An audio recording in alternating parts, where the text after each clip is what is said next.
बोले श्रीमान श्री सत्यनारायण स्वामी की जय। ठाकुरंकर सदेच्छा पूर्ण हो बोल आनंद एक बार हरि बोल हरि बोल हरि बोल। जगतगुरु ठाकुर श्री श्री अभिराम परमहंस देवंक तत्व ज्ञान दर्शन विषय स्वरूप शक्ति जीव शक्ति और माया शक्ति कौन। ठाकुरे दिने भक्त मानक गहणरे स्वरूप शक्ति जीव शक्ति एवं माया शक्ति विषय रे बुझाउथिले। स्वरूप शक्ति ताहले कौन। स्वरूप शक्ति हेउछि जे कि स्वयं परम ब्रह्म से ऊर्ध्वरे थांती एवं माया शक्ति कौन जे कि जीवर अहंकार स्वरूप से अधरे रही थाए एवं जीव शक्ति कौन जी परम ब्रह्मंकर अंश स्वरूप से मध्य भागरे तटस्थ अवस्था रही थाए। ताहले स्वरूप शक्ति कौन। स्वरूप शक्ति से सकल घटरे सकल सत्तारे ब्रह्म रूपरे आत्मा रूपरे विद्यमान। आत्मा दुई भागरे विभक्त गोटे है जीवात्मा आ गोटे है परमात्मा। परमात्मा से प्रत्येक घटरे हंस सूत्र रूपरे से प्रत्येक घटरे लीला करुछंती। आउ जीव शक्ति जे कि त्रिगुणर साम्यावस्था जे कि परा प्रकृति। प्रकृति दुई प्रकार गोटे है अपरा प्रकृति आ गोटे है परा प्रकृति।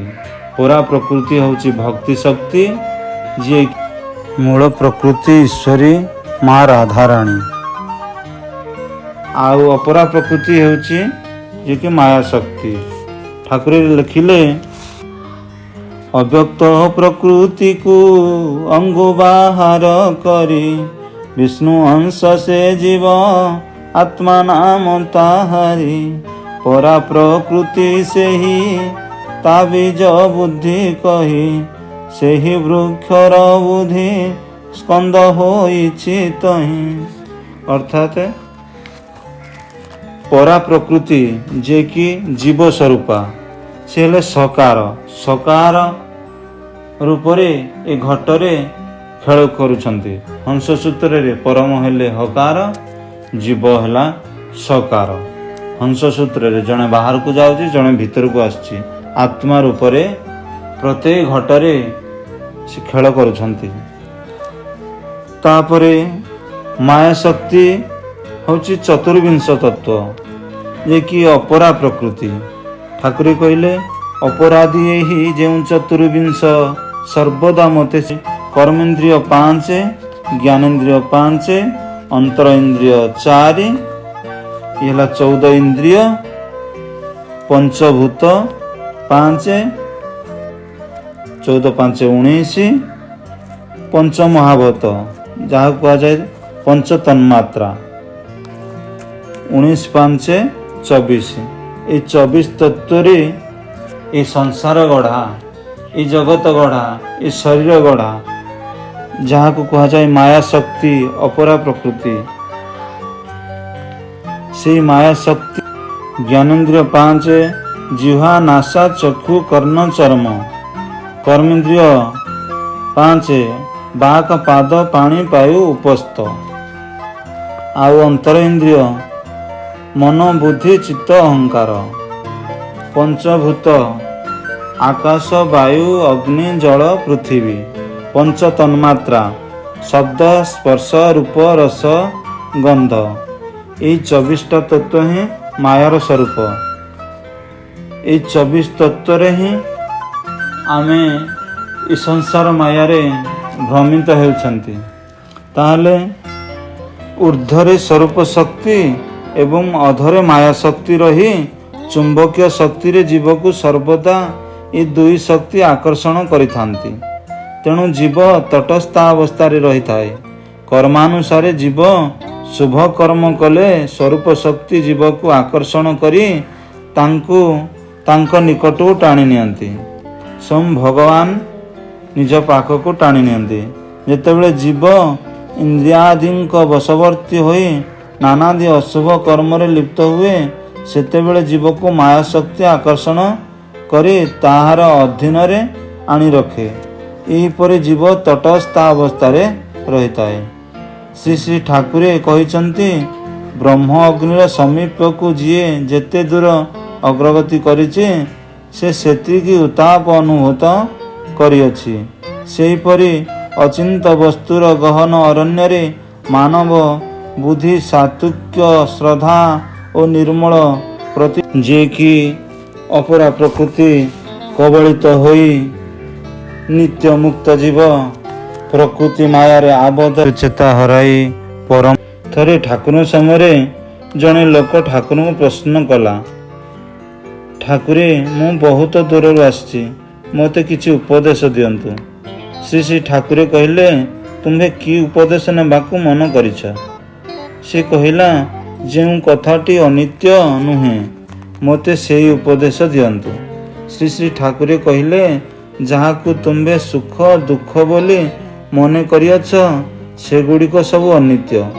କେବଳ ଧର୍ମ ରୂପୀ ଈଶ୍ୱର ନିତ୍ୟ ବସ୍ତୁ। ତୁମ୍ଭେ ଦୁଃଖରେ କିମ୍ବା ସୁଖରେ, ଭୟରେ, ଆହାର ନିଦ୍ରା ମୈଥୁନରେ କିମ୍ବା ପ୍ରାଣ ସଙ୍କଟରେ ମଧ୍ୟ ଈଶ୍ୱର ରୂପୀ ଧର୍ମକୁ ଛାଡ଼ିବ ନାହିଁ। ଏ ଜୀବଟି ହେଉଛି ନିତ୍ୟ, ସୁଖ ଦୁଃଖ ହେଉଛି ଅନିତ୍ୟ। ଅନିତ୍ୟ ସୁଖ ଦୁଃଖ ବିଚାର କରି ସମୟ କଟାଇବା ଠିକ୍ ନୁହେଁ। ନିତ୍ୟ ଈଶ୍ୱରଙ୍କ ସଙ୍ଗରେ ନିତ୍ୟ ଜୀବକୁ ଯୋଗ କରିବା ତୁମ୍ଭର ଏକାନ୍ତ କର୍ତ୍ତବ୍ୟ। ଏହି ମନୁଷ୍ୟ ସୁନ୍ଦର ଓ ବୁଦ୍ଧିମାନ ହେଲେ ମଧ୍ୟ ତ୍ରିଗୁଣାତ୍ମିକା ଅବିଦ୍ୟା ପରବଶ ହେତୁ ଆତ୍ମା ଦୃଷ୍ଟିବିହୀନ ଏବଂ ବାହ୍ୟ ଦୃଷ୍ଟି ଦ୍ୱାରା ସଂସାର ଅନ୍ଧକୂପରେ ପଡ଼ି ହେୟ ପଦାର୍ଥକୁ ଉତ୍କୃଷ୍ଟ ଓ ଉତ୍କୃଷ୍ଟ ପଦାର୍ଥକୁ ହେୟ ଜ୍ଞାନ କରିବାରୁ ଇହ ସଂସାରରେ ଏବଂ ପର ସଂସାରରେ ଅନନ୍ତ ଯନ୍ତ୍ରଣା ଭୋଗାର୍ଥେ ପୁନଃ ପୁନଃ ଜନ୍ମ ମୃତ୍ୟୁର ଅଧୀନ ହେବାକୁ ହେଉଛି। ଏହି ମନୁଷ୍ୟ ଦେହ ଭବ ସମୁଦ୍ର ତରଣରେ ନୌକା ସ୍ୱରୂପ, ଶ୍ରୀଗୁରୁ ଏହାର କର୍ଣ୍ଣଧାର ସ୍ୱରୂପ। ସ୍ମରଣ ମାତ୍ରକେ ବିଭୁ ଅନୁକୂଳ ପବନ ରୂପ। ରେ ମାନସ, ଦିନେ ଭାବିଲୁ ନାହିଁ ମୁଁ କିଏ, ଏ ସଂସାର କ'ଣ, ଏହାର ନିୟାମକ କିଏ ଏବଂ ମୋର କର୍ତ୍ତବ୍ୟ କ'ଣ? ଏହି ବିଷୟ ମାନ ଶାସ୍ତ୍ର ଆଲୋଚନା ଦ୍ୱାରା ଅବଗତ ହୋଇ କଳୁଷିତ ମନକୁ ଧୌତ କରି ବା ସାଧନ ପଥରେ ଅଗ୍ରସର ହୁଅ। ଏହା କିଛି କଷ୍ଟ ସାଧ୍ୟ ନୁହେଁ। ଯେପରି ଅଗ୍ନିରୁ ଶିଖା ଓ ସୂର୍ଯ୍ୟରୁ କିରଣ ସମୂହ ବାହାର ହୋଇ ତହିଁରେ ଲୀନ ହୋଇ, ସେହିପରି ଯାହାଙ୍କ ଠାରୁ ଏ ଶରୀର ମନ ବୁଦ୍ଧି ପ୍ରଭୃତି ନିର୍ଗତ, ପୁଣି ଯାହାଙ୍କ ଠାରେ ଲୀନ ହୋଇ ରେ ମାନସ, ସେହି ପରମେଶ୍ୱରଙ୍କ ପଦ ସରୋଜରେ ଶରଣାପନ୍ନ ହୁଅ। ସବୁବେଳେ ମନେ ରଖ, ବିଶ୍ୱାସ ସ୍ଥାନରେ ଅବିଶ୍ୱାସ କରିବ ନାହିଁ କିମ୍ବା ଅବିଶ୍ୱାସ ସ୍ଥାନରେ ବିଶ୍ୱାସ ହେବ ନାହିଁ। ଶରଣଦ ପଦ ଯାହାକୁ ସଦୟ, ଭୁବି ତାର ନାହିଁ ସଦା ସର୍ବଜୟ। ସେହି ଶରଣଦ ଦୃଷ୍ଟିର ଆଗରେ ବାହୁ ତଳି ଡାକୁଛନ୍ତି ସରାଗରେ। ଆତାନ୍ତିକ ଭକ୍ତ ମାନେ ଯେତେ ମୋର, ଆସନୀୟ ହୃଦେ କର ଗଳାହାର। ଆସନୀୟ ହୃଦେ କର ଗଳାହାର। ଆସନୀୟ ହୃଦେ କର ଗଳାହାର। ସେହି ଅଭୟ ପଞ୍ଜର, ସେହି ଭାବ ବିନୋଦିଆ ଠାକୁର ଅଭିନ୍ନ ସୁନ୍ଦର ଭକ୍ତମାନଙ୍କୁ ଡାକୁଛନ୍ତି, ଆସ ଆସ ହି ଭକ୍ତ ସମାଜ, ଆସ ହି ମୋର ପ୍ରିୟ ପ୍ରେମ ସାଗରରେ ବାରମ୍ବାର ବୁଡ଼ ମାର। ଯେଉଁ ସାଗରରେ ତମେ ବୁଡ଼ିଲେ, ଯେଉଁ ପାଦ ପଙ୍କଜରେ, ଯେଉଁ ପାଦ ସରୋବରରେ ବୁଡ଼ିଲେ ତମେ, ଏ ଭବ ଯନ୍ତ୍ରଣା, ଏ ତ୍ରିତାପ ଜଳା ଆଉ ମାୟା ଶକ୍ତି ତୁମକୁ ବାନ୍ଧି ପାରିବ ନାହିଁ। ସେ ବିଷ୍ଣୁ ମାୟା କବଳିତ ହୋଇପାରିବ ନାହିଁ। ସେହି ପଦ ପଙ୍କଜରେ ଆମେ ଭଗବାନଙ୍କର ପାଦରେ ଚରଣାରବିନ୍ଦରେ ବାନ୍ଧି ହୋଇଯିବା, ତାଙ୍କ ଆଡ଼କୁ ଅଗ୍ରସର ହେବା, ତାଙ୍କର ପ୍ରୀତି କର୍ମ, ତାଙ୍କୁ ଦେହ ମନ ପ୍ରାଣ प्रत्येक कर्म प्रत्येक मुहूर्त समर्पण कले से निश्चिंत आमको कृपा डोरी रे आमको बांधि नेबे। आम मन को प्रति मुहूर्त तांको आड़े आकर्षण हेब, तांको भाव प्रेम रे आकर्षित हेब। केवल तांको मन प्राण देह सब मुहूर्त चेता रखी यदि आम समर्पण करुथिबा ताहले निश्चिंत आम प्रभुंकर ईश्वराभिमुखी हेबा। आ जदि आम भगवान को समर्पण करवानी मन प्राण आओ प्रभुंको चेतना न रखिबा ताहले आमको माया शक्ति अपरा प्रकृति ये संसार माया कबलित करिवो।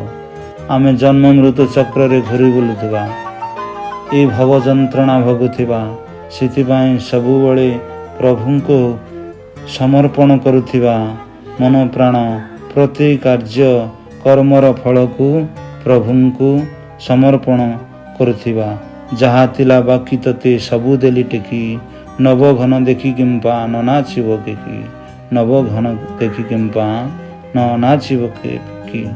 हे भाव विनोदिया ठाकुर इति कृपा कर सबुबळे ए मन तुमरी आड़ को अग्रसर हो, तुमरी माँ आड़ को अग्रसर हो। जय सत्यनारायण स्वामी की जय।